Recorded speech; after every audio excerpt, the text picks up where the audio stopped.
Bienvenue devant cet hôtel de ville de Paris qui aspire à la liberté d'information et qui soutient les siens lorsqu'ils doutent aussi pour qu'ils puissent être en vie. Les dernières nouvelles qu'on avait étaient à la fois terribles et très bonnes, c'est-à-dire qu'ils sont en vie. Donc ça c'est énorme, ça a été énorme pour nous.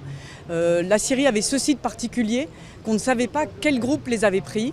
Et c'est allé tellement loin qu'on ne savait pas si c'était des mafieux, si c'était le côté de l'État, c'était le côté des rebelles.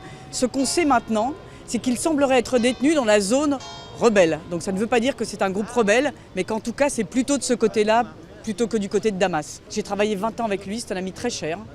Et c'est vrai que quand j'étais moi-même otage, Didier a tout fait pour venir me chercher. Il est allé justement en Syrie, il a essayé d'interceller de tous les côtés. Et c'est vrai que me retrouver aujourd'hui à parler de lui à ma place, j'allais dire que c'est un espèce de retournement de situation qui à chaque fois me fend le cœur. Parler d'Edouard et Didier, c'est pas parler du cas de deux journalistes de façon fermée. C'est parler de la Syrie, parler d'eux, c'est parler de ce qui se passe là-bas et c'est justement être de plein pied là-dedans. Et si les journalistes ne peuvent pas y travailler, on parlera encore moins de la Syrie et en tout cas encore plus mal.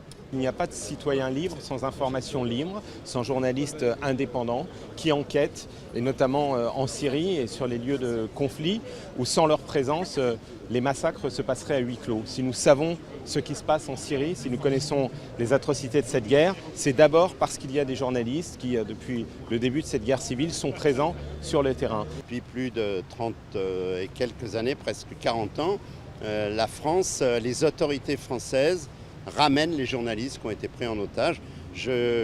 Cette mobilisation, elle sert aussi à ce que cette tradition soit maintenue.